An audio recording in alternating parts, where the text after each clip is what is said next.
Hi everyone, welcome to Smriti Special. We are in my home kitchen today and I'm going to share with you my recipe for minestrone. It's like a really warm Italian soup and I'm going to show you how to make it. So let's get started.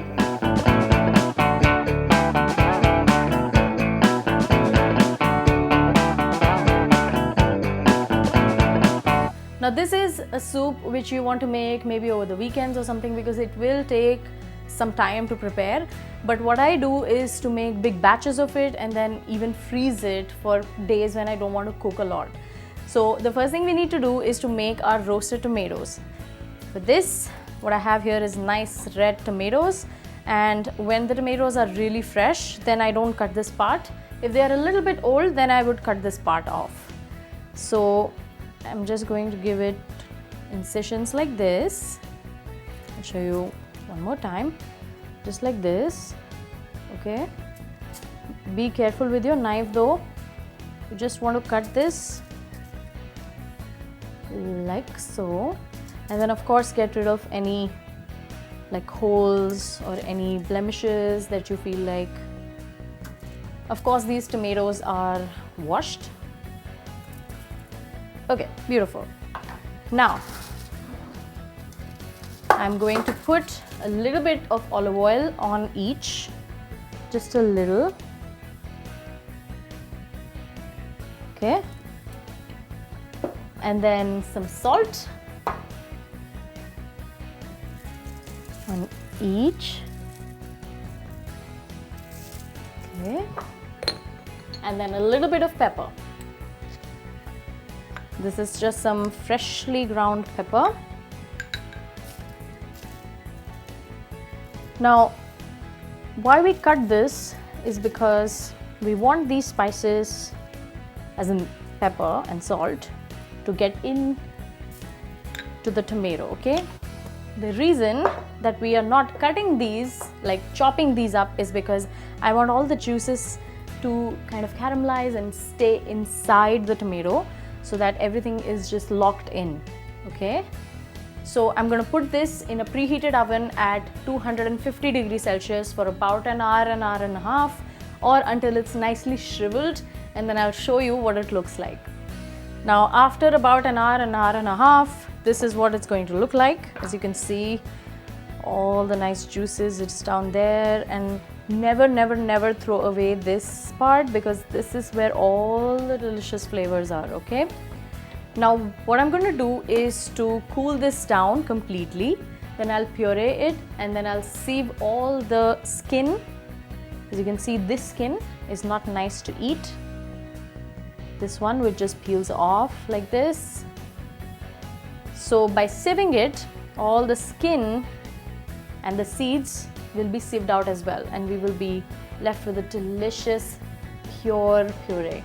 Okay, so once this is done, we'll proceed with the recipe. Now let's put together our soup. The first thing I'm going to do is to chop one big chili just into small pieces. Now minestrone is actually an Italian soup, and by no means am I claiming that this is an authentic recipe. This is just my version of it, and I make it vegetarian, of course, like all of my recipes. Just take this part off. I have my garlic. You can choose to use or not use all the seeds of the chili. Oops, I have one here. Okay, we're going to slice this up and just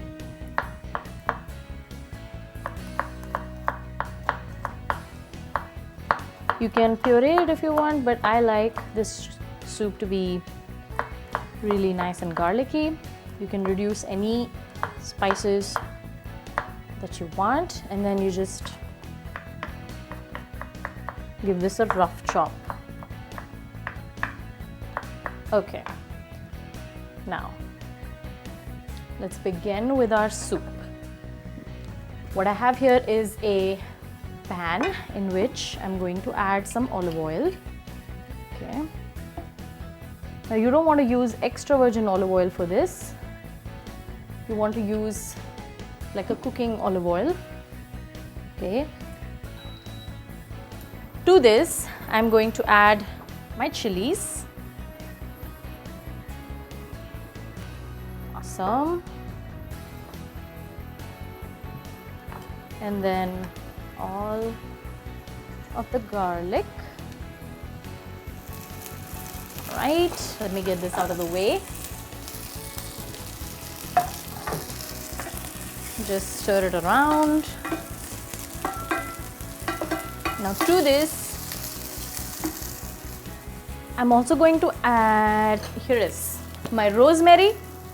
Now, I always like to add all of my dry spices to the oil itself so that everything comes out together. Okay. I want to reduce the flame or the heat in this case. And then to this, for some extra little kick, I'm going to add some chili.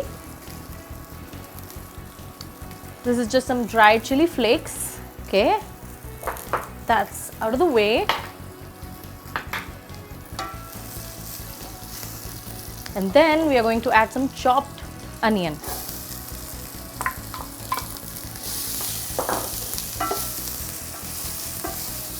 This is like such a hearty, healthy soup.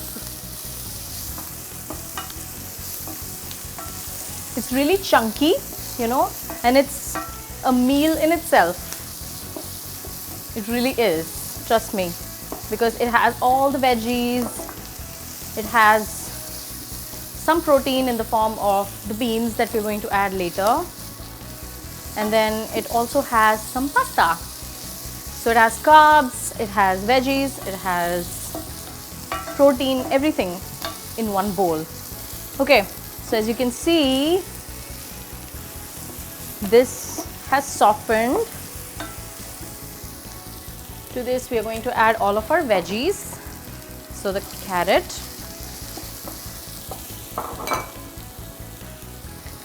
beans, beautiful, and then we have some broccoli, again bite-sized pieces.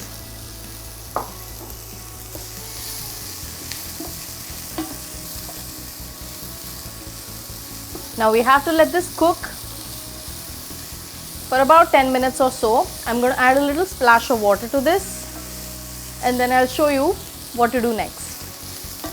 Now that it's been about 10 minutes, our vegetables have softened a little bit. This is important because these vegetables need to break down. Okay, now to this, we are going to add the sweet corn. Okay, beautiful. As you can already see, it's like so rainbow-like, you know. You can add any other vegetables to this if you want as well. You can add some capsicum, you know, some cauliflower, celery, anything. And then to this, we are going to add some oregano. Now I am using some fresh oregano. You can use some dry oregano like we did with the rosemary. Okay. So oregano in there, some fresh basil. I just want to tear this. Of course, all of this is washed. Just want to tear that in.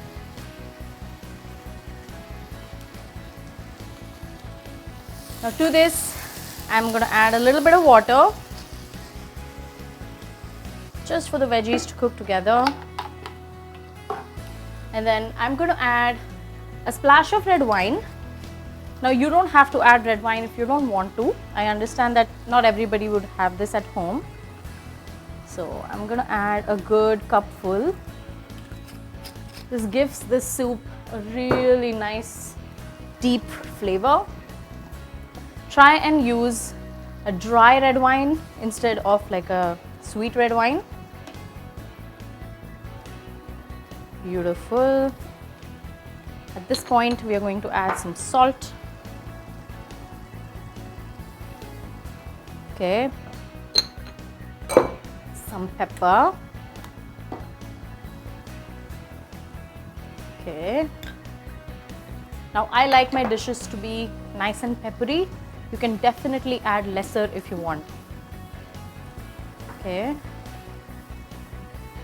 and then we are going to add our glorious tomato mixture. I'm going to add most of it and then we'll see if we need to add a little more. Beautiful, look at that. Beautiful, beautiful color. Add a little more. Okay. And now is the waiting part. What I'm gonna do is to just add some more water to this, just to make it a little thin. And then I'm going to cook it for about 20 minutes or so. Meanwhile, I'm going to add the spinach to this as well, but I don't want to add it right now because then it will all wilt together. I'll add it towards the end of the boiling. And then I'm also going to add the white beans which I've cooked previously. This is cooked, so I'm not going to be adding it right now. I'm going to be adding it a little bit later. And I'm going to add the pasta. Now I'm going to add a handful of it into this. And as the soup boils, the pasta is just going to cook as well. So I'm adding 2 handfuls. Again, as you can see, it's a very versatile recipe. You can add a little more or a little less if you want. Okay, to this I'm adding water for the pasta to boil. Okay, and then by the time this soup cooks, the pasta will be boiled and then we'll put it together and serve. So once this gets done, I'll show you what it looks like. Now this is what my soup looks like. I already served it up in 2 bowls. This is just for me and Anand tonight. Now, just to recap, what I did was to boil my soup for about 20 minutes so that the pasta cooks through and all the vegetables get tender. And then right at the end, I added the white beans which is cooked. It's also known as lobia. You can add soya bean if you want, or kidney beans or any other beans. Then I also added a handful of spinach to this. And now this is what it looks like, nice and piping hot. And then I'm going to add some Parmigiano on top, because you can never have enough Parmigiano in your life. And then I'm gonna serve it with a little basil like that. Beautiful. And I also have some grilled bread over here. Now this is my homemade bread. If you want to learn how to make this, you can go to smritispecial.in, which is my online school, and then you can enroll for my Science of Bread baking class, link for which I'm going to be adding into the description box below. Or you can just, add any bread that you like. Now this is what it looks like. It's really nice and piping hot. This is our dinner tonight, so I'm pretty excited. This is really nice, even frozen. You can just make big batches of it, put it in bags, freeze it. What I won't do in that is to add the pasta, because then when you thaw it and you reboil it, then the pasta will get gluggy. So if you want to make big batches of it and freeze it, just do it without the pasta and the beans, so that you can just take it out, thaw, boil, and then add pasta, add the beans, add a little more. Just, you get the gist. So when you make this, share a picture with me, share it on Facebook, Instagram, wherever, so I can see your recreations. Now like, comment, share this video with your family and friends. Subscribe to my YouTube channel for more delicious recipes. I'll see you again next time. Bye.